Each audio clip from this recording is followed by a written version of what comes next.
रहने देना आके हम यहाँ मिन मिन करें। बात यह है कि ना एस्टेब्लिशमेंट गवर्नमेंट चाहती है कि काजी फायज ईसा साहब चीफ जस्टिस बने। अब इसमें रहने देना इसको कि जी मिन मिन करें, नहीं करेंगे। और कोशिश पूरी है उनकी कि इनको निकाला जाए किसी तरीके के साथ, और ये कोशिश जारी है और जारी रहेगी। Make no mistake about it. Qazi Faez Isa अगर बाई 2023 में चीफ जस्टिस बन गए तो मैं आपको बता रहा हूं कि ये सारी चलाकियां जो हो रही है ना और गैर आईनी चीजें जो होने जा रही हैं, काजी साहब इज अ स्ट्रिक्ट कॉन्स्टिट्यूशनलिस्ट। वो किसी सियासी जमात के साथ उनका तल्लुक नहीं है, वो एक इंडिविजुअल कॉन्स्टिट्यूशनलिस्ट है और डेमोक्रेट है।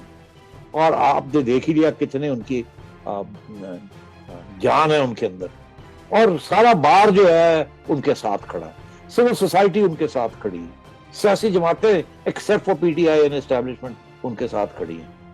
अब बात यह है कि अगर काजी फायज ईसा साहब 23 में बन ही जाते हैं चीफ जस्टिस, तो सुप्रीम कोर्ट के अंदर आज के जो हालात हैं ये तब्दील हो जाएंगे। कुछ लोग हैं जो चले जाएंगे, जो बड़े एस्टैब्लिशमेंट के करीब हैं वो चले जाएंगे, और जो यंगर लॉट है सुप्रीम कोर्ट में वो यकीनी तौर पे वो चाहेंगे कि अपनी आज़ादी और इंडिपेंडेंस का इजहार करें, और इससे बड़ा बेहतर लीडर कोई नहीं हो सकता देन काजी फायज ईसा। तो हालात बदल जाएंगे। तो 23 में फिर रिगिंग शिगिंग आप भूल जाएं, वो तो ये स्ट्राइक डाउन हो जाएगा ईवीएम ही, मैं आपको कह रहा हूँ, अपील के अंदर। और तो इसलिए मुझे ऐसे लगता है कि इनका ये ख्याल है कि जल्दी जल्दी ये कर लिया जाए, उस मरहले तक पहुंचा ही ना हो। और आखिरी बात, अब आपने ये सबक छेड़ ही दिया, इससे मैंने कुछ सोच विचार की भी है, लिखा भी है।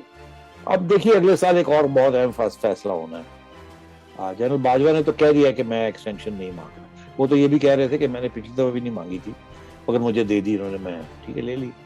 मगर वो कह रहे हैं कि मैंने लोग मुझे कह रहे हैं कि उन्होंने बाजवा साहब से ये सुना, और वो लोग क्रेडिबल लोग हैं, इसलिए मैं रिपीट कर रहा हूँ। YouTube पर गुगली टीवी देखने के लिए youtube.com की सर्च बार में गुगली टीवी टाइप करें। गुगली टीवी के पेज पर सुर्ख रंग के सब्सक्रिप्शन वाले बटन पर क्लिक करना ना भूलिए। YouTube पर अपलोड होने वाली वीडियो से बाखबर रहने के लिए बेल आइकॉन पर क्लिक कीजिए। आपको हर नई आने वाली वीडियो के बारे में नोटिफिकेशन मौसूल हो जाएगा।